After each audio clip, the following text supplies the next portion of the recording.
To get to the Champions League final, you need everybody to be clicking on the same page. But Champions League is made for the stars. I'm not disputing. Okay, what about Saka's? He didn't get his goal today. What about Saka's cross in the first half that we all sat and said? When you see no that, striker, no one clinically it's not there, and it's a great no striker, ball in there. Take the responsibility. He can't take the responsibility, Nico. That's what he's done his job there. Well, it was a bright start, Nige, wasn't it, for Arsenal? But did you ever really feel like the tie tonight was in jeopardy? It was a great start. It was a start that really surprised me from Arsenal tonight, and I thought to myself, wow, we've got a game on there. But my thing was, watching that start again in the 15, 20 minutes into it, I said to myself, if Arsenal don't get that goal now, they're going to concede. All this great football they're playing, all the pressure they're applying to PSG, but it doesn't mean nothing if you don't put the ball in the back of the net. And they didn't, and they were punished. But they started the game ever so well. But over both legs, you'd have to say PSG deserved it, in my opinion. And I think that this game today wasn't even about footballing game when it comes from PSG's perspective. I felt, for me, this game was about emotion and just getting through it. Desire, character, everything about it. Because they didn't play well. Arsenal were, for me, the better side footballing-wise. But, again, when it looks to the dynamics of the game, the bigger chances, PSG had the better goal-scoring opportunities. And then as the game continued to go on, I just never felt Arsenal were going to get that goal from open play or get the goals, enough goals from open play to make this a tie. PSG collectively are great. Maybe today they didn't show it, but on top of that, they have edge. Today, Arsenal, past those 20 minutes when they started losing, they didn't show enough edge. And yes, you can blame injuries and this team, I don't know. Eventually, people need to step up. And Odegaard, after those 20 minutes, like put those 20 minutes aside, you need that edge, that spark, that grit, that will to take a game where you want to take it.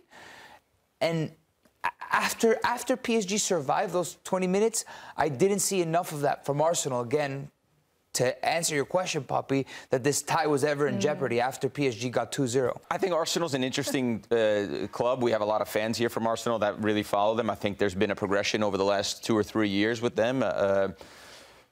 They had the result against Real Madrid, which was sort of eye-opening for everyone because we couldn't imagine Real Madrid. Everyone had Real Madrid the favourites for a long time, and they comprehensively beat them, and they were better than them in every department. And I think they'll look back at this tie and look back to the first 30 minutes of the first leg, where they were so respectful to PSG, where they were so... hey, we're going to be in our block, we're going to be organized, we're going to let them have it. And they let PSG dictate that first game at home. And I think they'll look back at that and say, hey, we probably should have been more on the front foot because they were fantastic in the first 30 minutes today. They were great. The problem with that, though, Grella, is you've got to be careful when you say that because in the first leg, they didn't have Thomas Partey. And we saw the importance of how he was today for them. Finally, there was that extra... If you don't have Partey, you don't play? No, I'm not saying you don't play. Okay, you don't play. Today. And what did PSG do? But that's... Everyone has injuries. Everybody has missing players. Hold on. I'm saying, when it comes to a tactical side point of it, though, Partey gives that freedom for Odegaard and Rice to be higher up the pitch, which is what we saw today, because Partey was sweeping up, mopping up, that physical presence in midfield.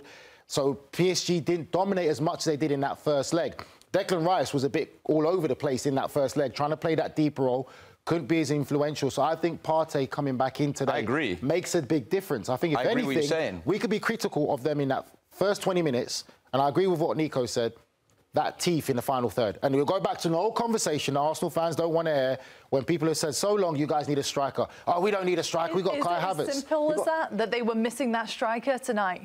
A good striker, top striker, gives you that little edge. And if, for instance, let's just use Isak as an example. If Isak played for Arsenal today, hypothetically speaking, he could drop in, link up play, he's a goal threat. Saka put in a great ball in the first half where you could see the frustration in him. No one's in the box. Mikel Moreno, as well as he's done, he's still a midfielder. Being a midfielder, you have a midfielder's mindset. You don't have that sniff like Grella has as a striker to say, I smell a goal here. Because this is what they do. Their bread and butter is putting the ball in the back of the net, the runs, the movements, and what they do.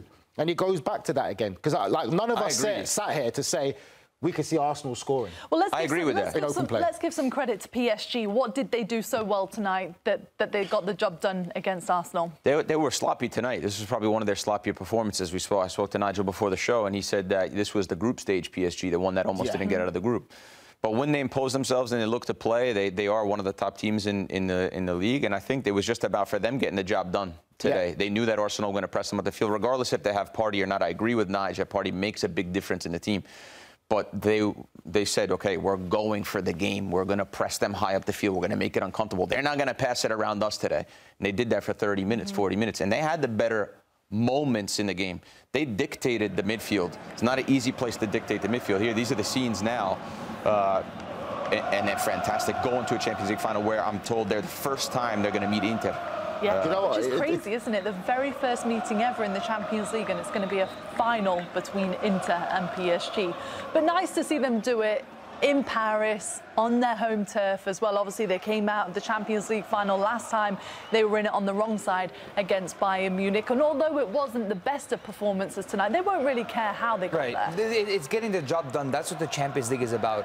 We often say that the best team doesn't always go through, although I personally do believe today the best team is PSG. But take, for example, yesterday. Inter yesterday took care of business. PSG today, sure, they weren't great, but they took care of business, and you have to have that facet to your game a lot of the time to win trophies, to understand when you're going to suffer, and they suffer in the first 20 minutes. You need, on top of so many things, you need a goalkeeper that's going to bail you out in big moments, because it wasn't just in the first 20 minutes. Then there was a shot from Saka that Donnarumma fingertip and got it out of the corner, because if that goes in, the momentum could have shifted. Yeah. Donnarumma doused any type of fire that Arsenal wanted to come at them with, and really put the temperature down at any moment from any attack, where ultimately you felt like, I want to see Arsenal finish one of these chances for the game to really take it up a notch, for the pressure to go a little bit against PSG. And Donnarumma said with his big bare hands, he said,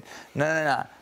Not happening today. So you take care of business, and that's what you do in the Champions League. I think PSG weren't great today at all, and they knew they weren't. They were awful, couldn't get no passes going. It wasn't the same PSG that we saw and we were all wowed with against Liverpool, against Aston Villa, and even Arsenal in the first leg. They were just awful. That's the reality. They're awful. But Donnarumma was the man today. Yeah, but doesn't that make things even worse for Arsenal? The fact that PSG were so bad, as you were saying, and they still couldn't, couldn't do anything. Look at what they threw away. Really. Look at what they threw away in the first leg, though. Yeah, and Arsenal. But again, we talk about. But then Arsenal had two great. Today, there was only one goal between them. It wasn't like the tie was done. They began today at a disadvantage, and they try to make up for lost ground from the first leg. Because I understand Thomas Partey is essential to the makeup of this team, but don't tell me you couldn't give me just a little bit of what you gave me in the first 20 minutes at home, or not. Or just because, answer this question, because you don't have Thomas Partey, you can't give me even a little bit at home from what I saw in the first 20 minutes today? They gave him too much respect in the first leg. I agree to that, they did. But again, there's also the element of the tactical side of things. What you play, we talked about how important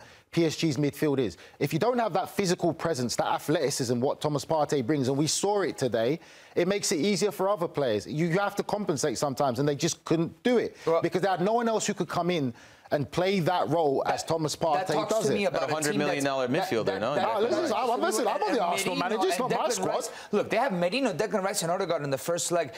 What you're posing right now talks to me about a team that's not tactically flexible enough in order to take a game to PSG. Nigel, the story of football is sometimes you're missing players. 100%. So you're going to be on the back foot and respect PSG like you respected them in the first leg because one player wasn't there, and again, I understand how essential it is. You say it, okay, and then if you look even at the goal that they conceded, Dembele's goal, that would have been Thomas Partey in that situation where Declan Rice left him because the tactical element. But there's nothing you can do if you don't have a player that can fill in that role. So you have to adapt. Okay, that's Arteta. That's down to him to do it. Again, when you look at this game today, they started well, but like you said, and I agree with you, there is no teeth. There is not that X factor that we've all been talking about. Saka, for me, again, is great player. Arsenal's main guy. Whether people like it or not, he is their main guy. He did what he had to do again today. If you had to say an Arsenal player, I felt he did his job. Went against one of the best fullbacks in world football, turned up, got his goal. People criticise him again, saying that he missed another good chance, which could have changed the tie tremendously when Donnarumma dived out, and he has to take that. He did miss that.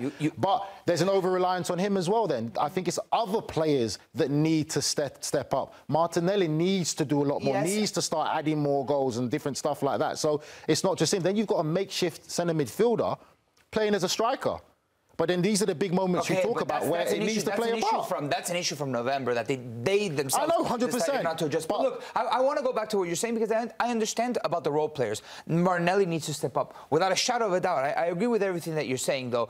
But there's a responsibility about maybe when you don't have that edge, your stars need to show up.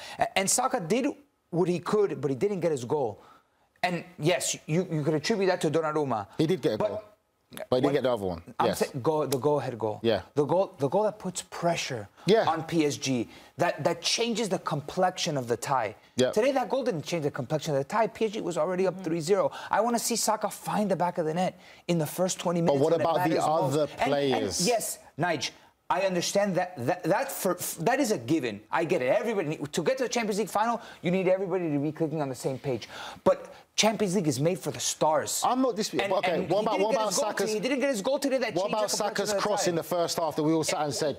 When you see no that, striker, no one clinicking it's not there, and it's a when there's great no ball in striker, there. Take the responsibility. He can't take the responsibility, Nico. That's what he's done his job there. He's done his job where they say put it in the danger area. He cannot do no more than he did. But if you know that you don't have a 9, if you have a striker that's a midfielder, has a midfielder mentality, resolve problems. I think it was always going to be a case of they couldn't keep up the same intensity that they started the game with, because as we said, they came out flying, they're away from home. We saw a really strong lineup this past weekend, Grell, in the Premier League, where Liverpool have obviously won the title already. Are you surprised that we saw that, and do you think that played any part in them not being able to maintain that intensity today? I think there's a piece missing. It's not as simple as the striker, although you'd be crazy to disagree that they need a striker. They need that striker. The ball rolled across the box. They had so many opportunities.